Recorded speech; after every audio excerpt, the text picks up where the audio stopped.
Morning all of you.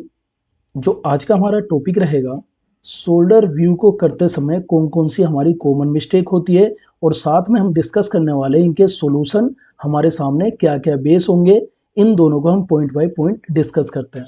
सबसे पहले हम बात करते हैं कि शोल्डर एपी व्यू को करते समय जो सबसे कॉमन मिस्टेक मानी जाती है, जो मिस्टेक होती है, जो पेशेंट होते हैं उनका बॉडी सही से रोटेटेड ना हो पाना, जिसकी वजह से ह्यूमरस जो हमारा हेड होता है साथ में जो ग्लेनोइड हमारी कैविटी होती है ये प्रॉपर तरीके से अलाइन हमारे सामने नहीं हो पाती। अगर हम इसके सॉल्यूशन की बात करें तो सॉल्यूशन में हमें ये चेक करना है कि इंश्योर करना है पेशेंट ट्रू एपी पोजीशन में होने चाहिए, जो बोथ शोल्डर है ये सेम लेवल पे होने चाहिए, जैसे कि ये शोल्डर वाला एरिया हो गया सेम लेवल पे हो, मीडियल और जो लेटरल जो क्लेविकल हो वो दोनों समानताएं हो, दोनों बराबर हो। अगर हम इम्प्रॉपर आर्म रोटेशन की बात करें तो जिसमें जो कॉमन मिस्टेक होती है, इसमें जो आर्म होती है प्रॉपर तरीके से रोटेट नहीं हो पाती, जिसकी वजह से जो ग्रेटर जो लेजर ट्यूबरिकल है ये हमारे सामने विजुअल क्लियर नहीं हो पाते।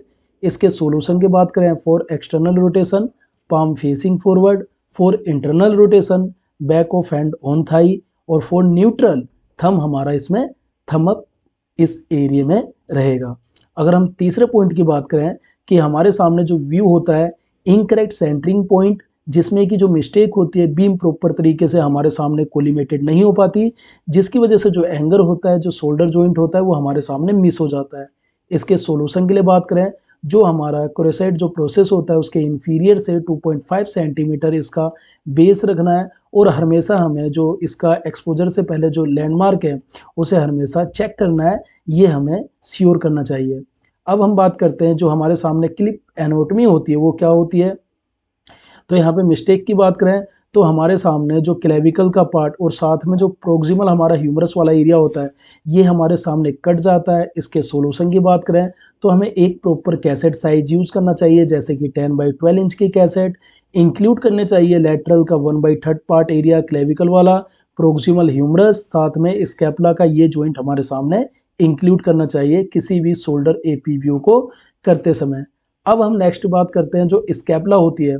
स्कैपुला हमारे क्लियर तरीके से ये लेटरल पोजीशन में ना आ पाना, जिसमें मिस्टेक होती है कि स्कैपुला रिब्स के साथ ओवरलैप हो जाती है, जिसकी वजह से जो पुअर विजुअलाइजेशन हमारे सामने क्लियर होने लगता है। अगर इसके सॉल्यूशन की बात करें तो हमें शोल्डर स्लाइटली हमें रोटेटेड करना होता है, जैसे कि 5 से 10 डिग्री, जिस साइड से अफेक्टेड साइड है, सपोज ये हमारा चोट लगा हुआ है तो जो दूसरा वाला जो अनअफेक्टेड एरिया है यहाँ से हमें 5 से 10 डिग्री का एक रोटेशन देना पड़ेगा।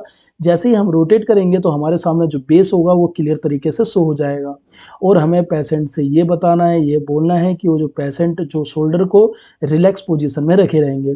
तो हमारे सामने ये 5 जो इसके कॉमन मिस्टेक होते हैं सबसे मेजर, ये हमारे सामने इस वीडियो में 5 एक्सप्लेन करें। अगली वीडियो में इसके जो 5 और जो हमारे सामने मिस्टेक होते हैं उसको हम शो करेंगे। मिलते हैं नेक्स्ट वीडियो में। Thank you.